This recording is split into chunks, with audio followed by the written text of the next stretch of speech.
লড়াই শেষ, বালাসোরের প্রতিবাদী ছাত্রীর ভুবনেশ্বর এইমসে তার মৃত্যু হয়। বিভাগীয় প্রধানের বিরুদ্ধে শারীরিক নির্যাতনের অভিযোগে বিভিন্ন মহলে ঘুরেও তিনি সাড়া পাননি। শনিবার ক্যাম্পাসেই গায়ে আগুন দেন পড়ুয়া, আর এরপরই তুঙ্গে উঠেছে রাজনৈতিক চাপানোতর। ভোর থেকেই সরকারের বিরুদ্ধে সরব বিরোধীরা।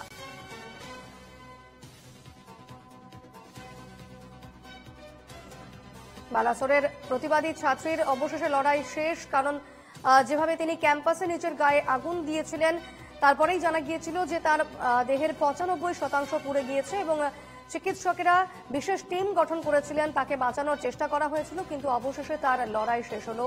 মৃত্যু হয়েছে প্রতিবাদী ওই ছাত্রীর।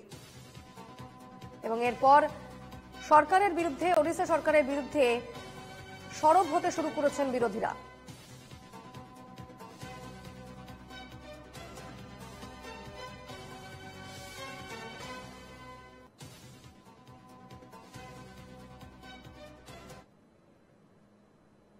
ওড়িশায় ছাত্রীর আত্মঘাতী হওয়ার চেষ্টার ঘটনায় নারী নিরাপত্তা নিয়ে বিজেপিকে আক্রমণ তৃণমূলের।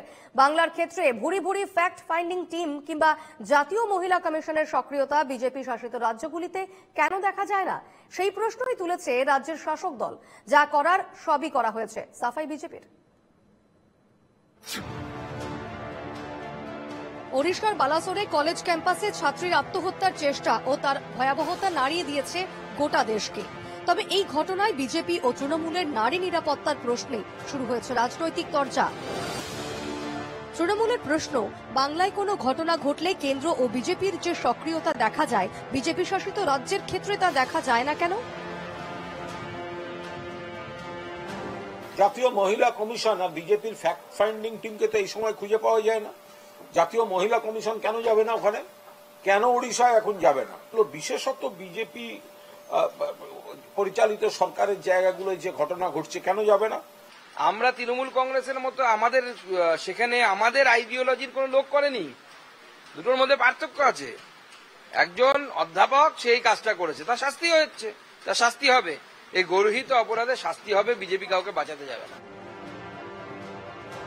হাথরাস থেকে উন্নাও, মহারাষ্ট্র কিংবা মধ্যপ্রদেশ, বিগত কয়েক বছরে বিজেপি শাসিত রাজ্যগুলিতে নারীদের ওপর সংগঠিত অপরাধের ভুরি ভুরি উদাহরণ রয়েছে। তেমনি পশ্চিমবঙ্গের ক্ষেত্রে রয়েছে আরজিকর কিংবা কসবার ল কলেজের মতো ঘটনার উদাহরণ। কিন্তু ক্ষেত্র বিশেষে বিজেপির প্রতিক্রিয়ার বিস্তর ফারাক ধরা পড়েছে। পশ্চিমবঙ্গের ক্ষেত্রে যেখানে দিল্লি থেকে বারবার ঘুরে গিয়েছে বিজেপির ফ্যাক্ট ফাইন্ডিং টিম, দফায় দফায় এসেছে জাতীয় মহিলা কমিশনের প্রতিনিধি দল, সেখানে বিজেপি শাসিত রাজ্যের ঘটনাগুলিতে সেভাবে সক্রিয়তা দেখা যায়নি গেরুয়া শিবিরের। আর এই বৈপরীত্যকে হাতিয়ার করেই বিজেপিকে আক্রমণ করেছে তৃণমূল। মেয়েদের অত্যাচার যারা করছে, মেয়েদের সঙ্গে এই ধরনের অপরাধমূলক কাজ, তাদের মধ্যেও এখন ভেদাভেদ চলছে। যদি বিজেপি শাসিত রাজ্য হয় তাহলে একটু কম একটু দেখানোর জন্য।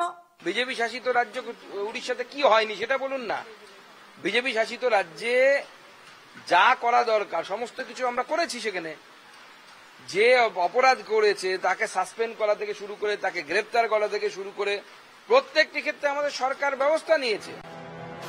ওড়িশার বালাসোরের ঘটনার ক্ষেত্রে দেখা গিয়েছে বিচার চেয়ে কলেজ কর্তৃপক্ষ থেকে প্রশাসনের দরজায় বারবার কড়া নেড়েছিলেন হেনস্থার শিকার ছাত্রী।